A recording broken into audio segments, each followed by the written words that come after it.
Welcome to the 50th episode of the Mayor's Mixtape. My name is Haley Robinson. I'm the Director of Public Affairs for the City of Pueblo. And I'm Heather Graham, City of Pueblo Mayor. I was going to say something else. We got you so excited. We got you so excited about the 50th episode. You forgot what you do or who you are and where you work. Yeah. How can I? I know. It's exciting, right? Yes. Can you believe we've been doing this for 50 episodes, Mayor? I know. Almost a whole year. I've only missed one. I missed your Christmas episode where you and Chief of Staff McCain wished everyone happy holidays. So I've only been here for 49, but 50 episodes later, here we are. Yeah, it feels like 100. I know. It feels like we've been doing it forever. I do want to remind the listener that you can find us on Buzzsprout, YouTube, Apple, Spotify, wherever you get your podcasts. And you can also email us, mayor@pueblo.us, if you have questions or topic suggestions. And since it is our 50th episode, I would like to encourage you to like, subscribe, and share with your friends so we can keep going for another 50 episodes. Yeah. We'll get to 100. Yep. Woo! Okay, I think I'm more hyped than anyone. Hyped. I know. I'm really excited. Okay, so, Mayor, over the weekend, we had the City Council work retreat. Yep. It was a long day of discussion, and it started off with you about a budget presentation with our Director of Finance, our Director of Human Resources, and then our City Attorney. And so I thought if folks maybe missed the live stream or weren't able to attend in person, that maybe we should talk about that. Yeah, talk about that a little bit. So can you give us a little bit about the budget and your proposal that you gave to City Council on Saturday? Sure. So we have our 2027 projections of what that looks like, and it's not looking too hot. Okay. So we're projected to only have about $1.2 million in our reserve for 2027. And I think you should probably tell the listener, what's the city's budget for 2026? $117 million. Okay, $117 million, and we're going to have $1.2 million left in reserves. If everything stays the same, right? So sales tax just stays flat. Okay. No declines, no additional expenditures. That's what we're looking at, $1.2 million. And last year, we had a decrease in sales tax. We did. Okay. Yeah, so it's right around, what, 5%? Yeah, like 5.7%. Okay. Which there was some anomalies from 24 to 25. So in actuality, it wasn't that high because we had a large audit.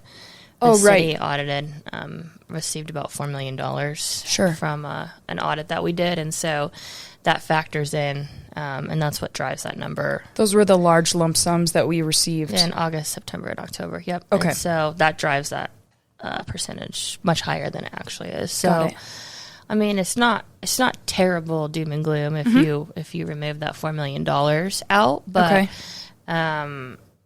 what I'm telling council and the public is the same story I've been telling for 2 years since I got here, right? It's that our expenditures are outweighing our revenues. Sure. And so the only thing we can do is cut or find a way to increase revenue. And when I'm talking about increasing revenue, I'm not talking about, upping the fees at City Park at the rides, which was what we talked about this weekend. We're $10 million over budget, so 10.3. So if we carry that 10.3 into 2027, we don't have enough to make up the difference. So we're going to have to start getting creative. Obviously, we're a very service driven business here at the City of Pueblo. All of our money goes to services, goes to people providing those services, right? Not necessarily tangible items. So our payroll at the city is $100 million a year, roughly. And the only thing that we can reduce in our budget, we've cut nonprofit funding. We've reduced all operating in the city by 15%. I've frozen 48 positions since I've been the mayor. So 18 the first year, 20. And those were actually abolished. Those ones are gone. Yeah, frozen. Yeah. And then you froze 24 7 more. Oh, 24 in for this year's budget, and then we've frozen 7 so far this year. So, 31. We're doing what we can to help on the top end, right? So as positions come up in the city, we don't repost, we hold, and so that's been about a $3 million savings from November till now. Okay. And so I'm trying to get city council, especially new members of city council, prepared for what these conversations are going to look like come November with their budget that they're going to have to pass. My budget that I create, they have to pass, right? To let them know that we need to start reducing spending now, as we've been for the last 2 years. But you're having the budget conversation earlier than normal. I mean, I feel because like we know what the projections are. Right? Yeah. We normally kind of start the budget conversation, I would say, in like May. Then you have your internal department meetings, June, July, August. That was also mentioned that you would invite council to attend those meetings. And then we normally start to have budget presentations like September, October, and then we pass the budget in November. So it's the beginning of March, and we're having those conversations now. Why did we start to have those conversations so early? Because we knew we're going to. We know that we have a huge gap to fill, and we have the budget conversation every day, right? Internally, like. What can we cut? What can we reduce? Where can we save? Where can we save? Yeah, what does that look like? What kinds of grants can we use? What kind of money can be used for? Or if it's grant dollars, can it be used for this instead of this? Sure. So we've been pretty creative in what we've been able to do so far. And so I want City Council to be aware that 27, as I've said for 2 years, will not be like it was in 25 and 26. We do not have the revenue to bridge the deficit in 27. Sure. One thing that was mentioned, or I would say maybe misunderstood, I saw a lot of comments on Facebook, was that we would be closing parks. Sure. So parks. How does that work? work? Don't close. The parks aren't going to close.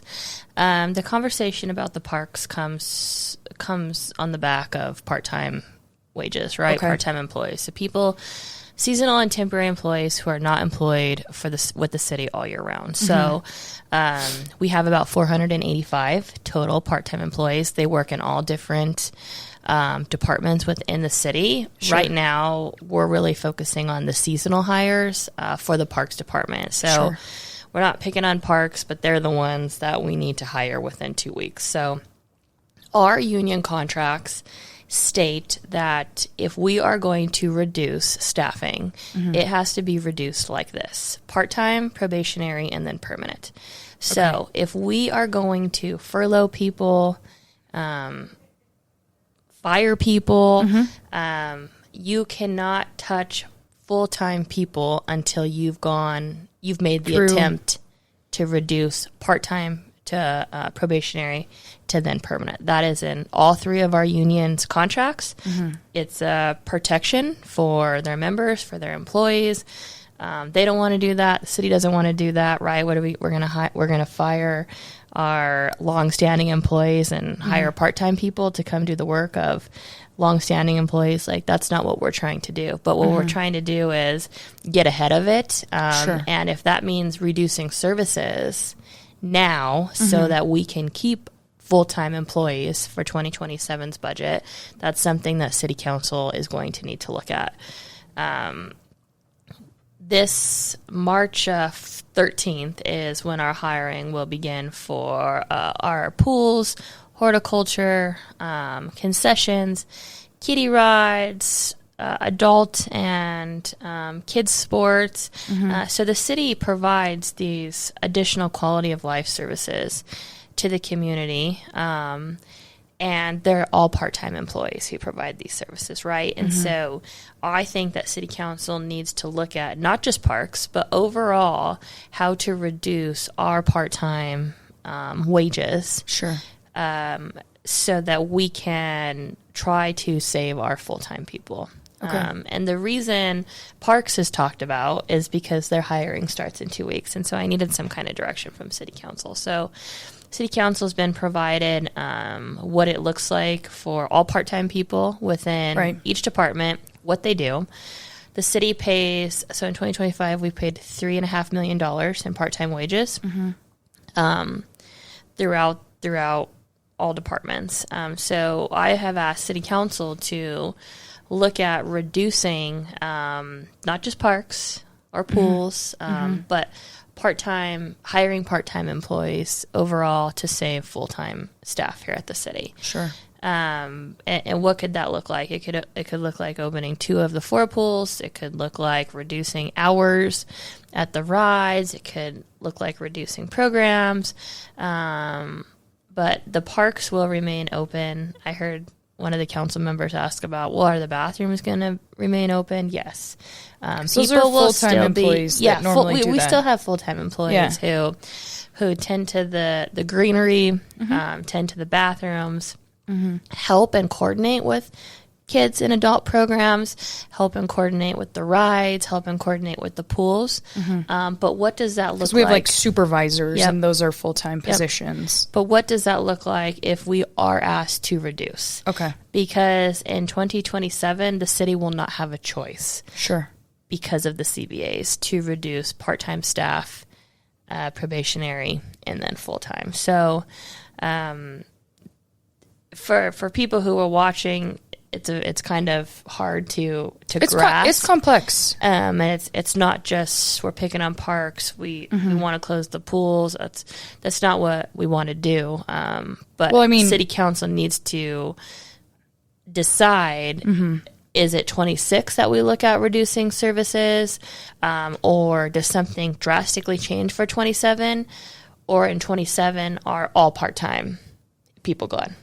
Yeah, so do we start to make the reduction in force this year so that then we potentially have the ability to have that reduced force next year rather than just nobody? No services at all. Sure. So I think that City Council has, some things to review and think about. So they've been given, the revenues that are generated by each of the pools, the parks, the concessions, the sports, and they've also been given all of the other part-time employees within the city. Sure. So they can see what part-time staff. I presented this to City Council a year ago.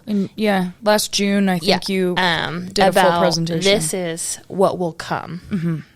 So now we are at that point of we're here. We've arrived at tough decisions are going to have to be made. Sure. And I know there were a lot of discussions about what our counterparts at the county are going through. What does this look like as far as, and you mentioned it, furloughs or laying off employees or unpaid holidays, all those things. One thing in particular that you mentioned, and I think this is helpful for folks to understand, is CBA, so that's collective bargaining agreement. Yep. And so you talked about what the unions have agreed to. What does that look like moving forward? So we met with all the unions this year because we know we don't believe that we have the ability to pay, right? Sure. We sure don't have the ability to pay all 3. Yeah. And so we had some really good conversations. The Page Union has graciously agreed to take a 0. They want to continue a partnership, and they want to protect their people, right? Sure. They would rather take a 0 to make sure that their employees are going to be protected for 2027. Same thing with PD. So they've essentially agreed. Page's contract will be on Monday. PD's won't be on till later this month or early April. Okay. Fire is in negotiations this year, so we're still working through what that looks like with Sure. fire. But our employees understand. They get it. We're thankful. They're trying to be a good partner to the city. And I think one thing in particular that's important is that, although we don't want to make these hard choices, you're willing to have those hard conversations. I think we can both agree we don't want to close any pools. No, we don't want to reduce any services. I think if we could continue to pave $10 million in roads every year and have as many amenities as possible for our community, that's actually what we want to do. Sure. So these aren't choices that make anyone especially happy or excited about making these difficult choices, but they're necessary. Right. Okay. Okay. I think there's a lot of conversation too with the CAB and the PMJC about why. Well, if we're in the position we're in, why did the city buy a new air conditioner? Buy those buildings, why did we or buy this building for the staff? And I've made it very clear to City Council, to the public. Sure. Those two specific projects are capital improvement projects within the city. Yes. They are not being paid for by the general fund. So those don't affect the deficit of the general fund that we have right now? None. So they're being paid. So the half-cent sales tax collects interest every year. That interest can only be allocated to capital needs within the city. So got it. Okay. Buildings, infrastructure, something capital tangible. So we are paying our loan payment out of the half-cent sales tax interest account that can only be used. So these buildings that we have purchased, they have absolutely no connection with the general fund or why the city is in the shape that the city's in. So when people say, that was a $7 million purchase, or that was, $9 million investment, and so we're just spending all our money away, that's incorrect. It is. Okay. Yep. I think that's a good those two clarification. Payments, you can find them in the capital improvement line in the budget book, very back of the book. You can see that we only spent $200,000 out of the general fund and capital for 2026, and that was a grant match for the housing department. Okay. Every other tangible capital project came out of interest incurred from half-cent sales tax, and you can see it listed in there. Sure. Okay. That's good clarification as well.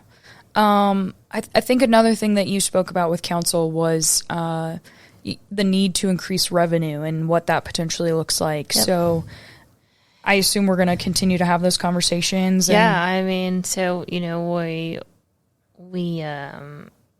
have to do something, right? I mean, it doesn't matter how much money I close in accounts and revert back to that's one-time money. So that's not a continuous stream of revenue. I mean, everybody's heard me say it. The city gets 3 pennies for every dollar that's spent in the community. That it's amazing that the city's been able to sustain to where we are today, but a lot of that has to do with because we don't have police officers. So we budget for 231. We have 150. So that money rolls over every single year, and that is what keeps the city afloat. Right. The good news is we're hiring police officers, so we don't have that money to roll over every year. So you're also seeing it's like a catch-22. Like, we're glad that the force is increasing and that we're increasing police officers that are available to respond, but that's also a little bit been our saving grace for 20 years. Yeah. Yeah. So now you're seeing that general fund future appropriations line not what it was, right? Sure. And because I've frozen all these positions in the city, you're also not seeing that money carry over. So I have done everything within my ability. So now it's going to take some help from the city council to figure out what we're going to do for 2027. We also are bringing forward a voluntary separation program. Okay. For employees. If you've worked at the city, on March 9th, you're going to be able to apply if you're ready for retirement, and the city will you'll come, you'll say your intent is, what your intent is, how many years you've worked. The max amount of payout is going to be $25,000 if you've worked 25 years or more. Okay. And once you decide to retire in May, that's how quickly it will be. March to May. Yep, March to May will be the whole process.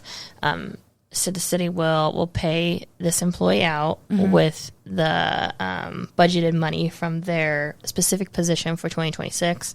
All of their money will be a salary savings back into the general fund, and then we'll freeze that position as they leave. So it's another way to increase attrition at the city to try to save the city some additional dollars. Sure. And I know that's one thing that a couple of members of council voiced too, is that we have this growing government, or that we've just increased how many employees we have. But you said 48 or 49 folks that you've frozen since you've been in office? So the City of Pueblo has 759 employees. Okay. I know this because I had to look it up because there was some unfactual information that was being spread on social media last week saying the city employed 2,000 people, which is fake news. So 759. Okay. So take 759. We have 231 sworn officers, right? Okay. And we have about 170 firemen. So you take that minus the 759 and you're left with a little over 350. So 350 general service supporting employees for police and fire and public safety in a city of 110,000 people. That's not really a lot of people. Yeah. Especially when, to your point earlier, we're a service-driven organization. Service, right? So, transportation, Street paving sweepers, roads, paving, engineers, attorneys, finance, housing, infrastructure, wastewater. The services we provide are tangible things that people can see or they use, drive on our roads every day, play at our parks. All those things. Okay. Anything else that we didn't cover from the discussion Saturday? I don't think so. Okay. I think that was a good recap. More conversations. But we're not closing the parks. We're not. We're looking at what needs to be done. Sure. And a reduction overall in the city, not just parks or pools or kiddie rides or programs. That's not the goal. Sure. Okay, that sounds great.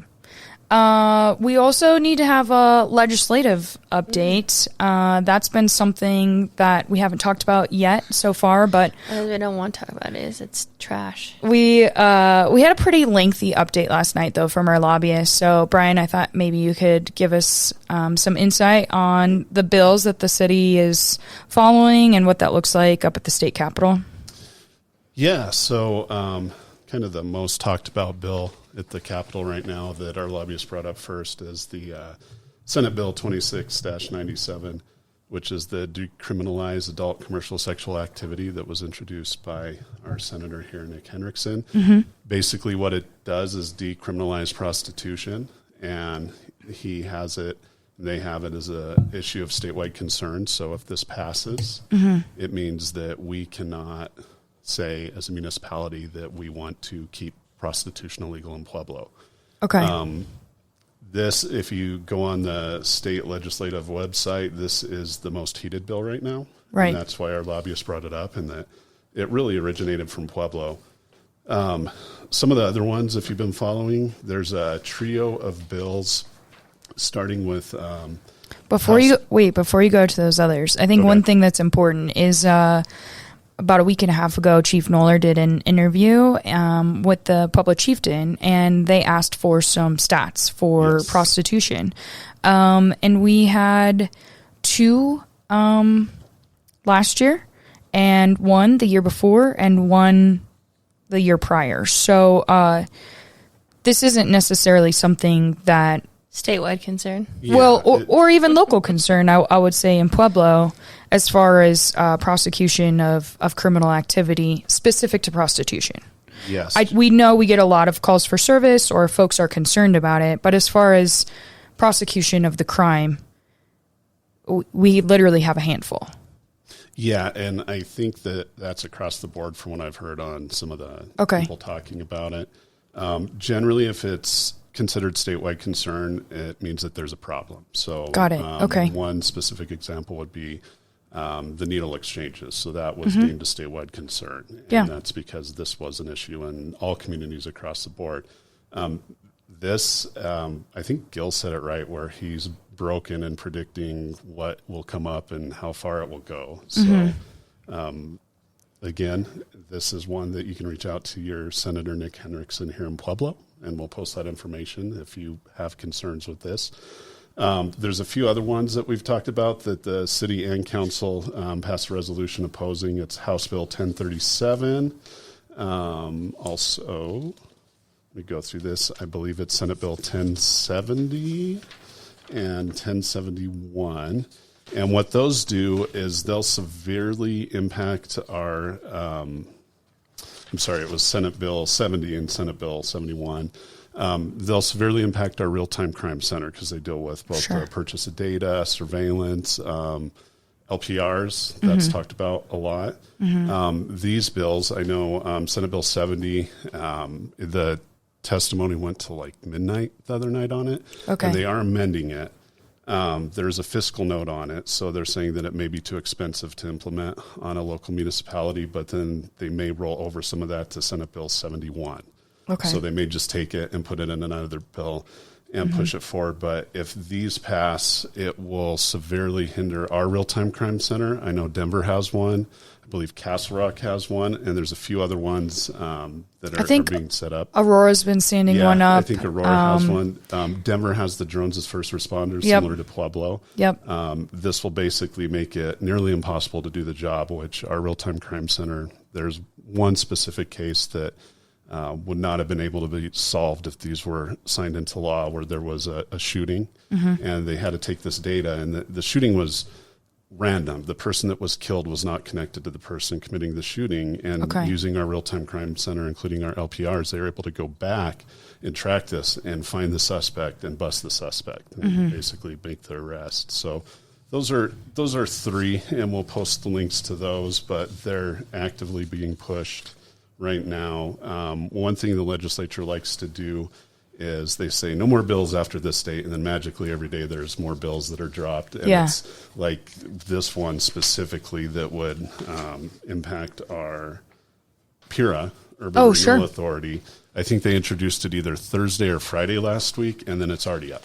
So the way council works, if we do a resolution like on these other three bills, it takes 2 weeks, at least, to get a resolution. But when you drop a bill Thursday and start having hearings and talking about it the next week, it's impossible for us to take an official position like that. So individually, the councilors all did sign a letter opposed to Senate Bill 26-129, which mitigate impacts of tax increment financing, which is TIF, that urban renewal uses for development, economic development, revitalization, jobs. This is all tied to economic development and building back our city, fighting blight in the community, these sort of things. So this just makes it more complicated, puts more regulations on it, and it changes the time frame, right? It changes the time frame. From 25 to 15. Yeah.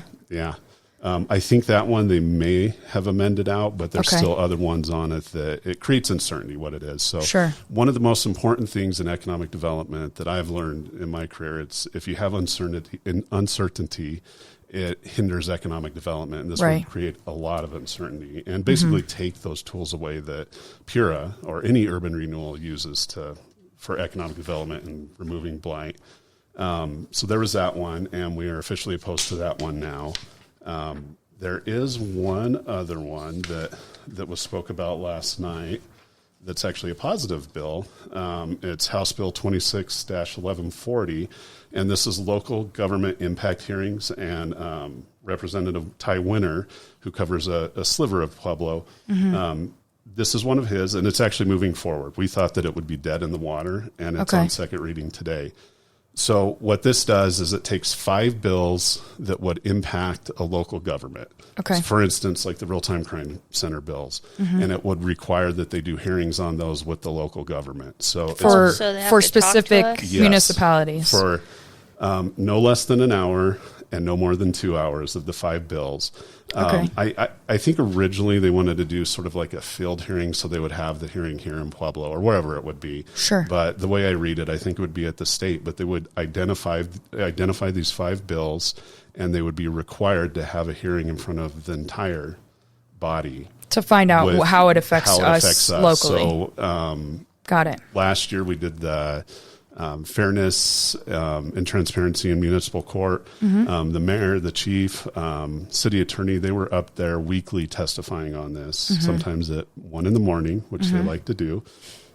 This would require them to have this hearing in front of everybody to hear why we're opposed to it. Okay. So it wouldn't happen in the middle of the night. Folks would actually hear this. They would schedule it, and you would have a spot. You wouldn't have to go stand in line for, what do we do, like 10 hours one day just waiting to talk about it.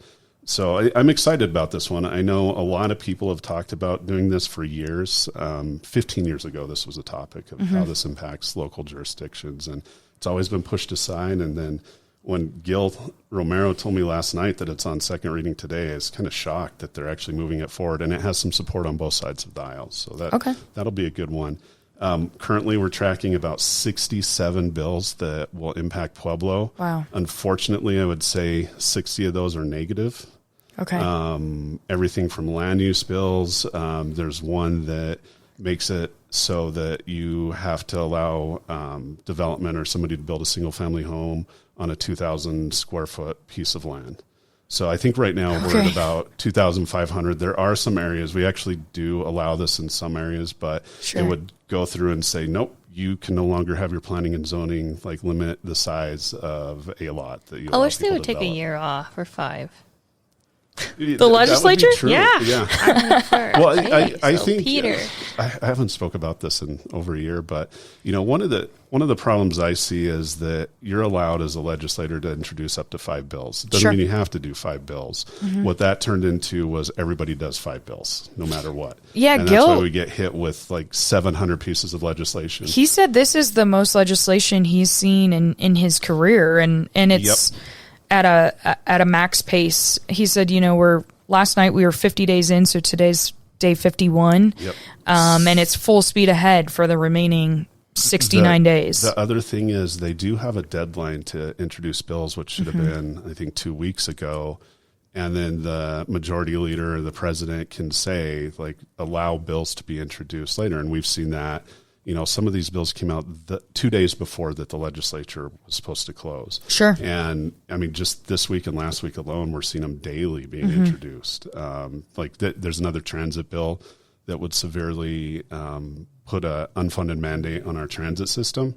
Luckily, they've been very vocal about that, all the municipalities, because some of them, they're to the point where they just won't have public transit anymore if it passes. Which isn't an option. No. I mean... The latest on that is they may amend it to only include ridership of over 10 million, which would basically be RTD, would be the only one that it impacts. So they actually listen on that one if they do amend it. But that's kind of my update now. Sure. I can send a list if you want to post that too for everybody to look at and see what's going on.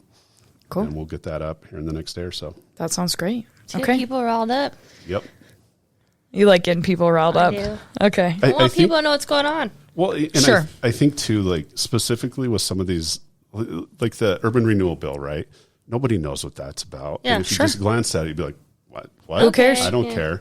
But then when you read how that severely hinders our economic development and our partner with Pura here, it's terrible for the community. But the average person won't look at that and say, that's a bad thing. Well, they just don't understand. I think that's kind of to your point of the mass influx of bills. It's really difficult for the average everyday citizen to track these and understand how this could potentially impact us. And we might not see the impact today in Pueblo, but something with TIF, 15 to 25 years, there's a big difference. Yeah. So it's important. Yeah. Great. Okay. Thanks, Brian. I appreciate it. Mayor, anything else that you want to add? Nope. Okay. That sounds great. Thank you again for 50 episodes. And I want to remind the listener, you can find us on Apple, Spotify, YouTube, Buzzsprout, wherever you get your podcasts. You can also watch us on local channel 17. And you can email us at mayor@pueblo.us for your questions or topic suggestions. And we will see you next week.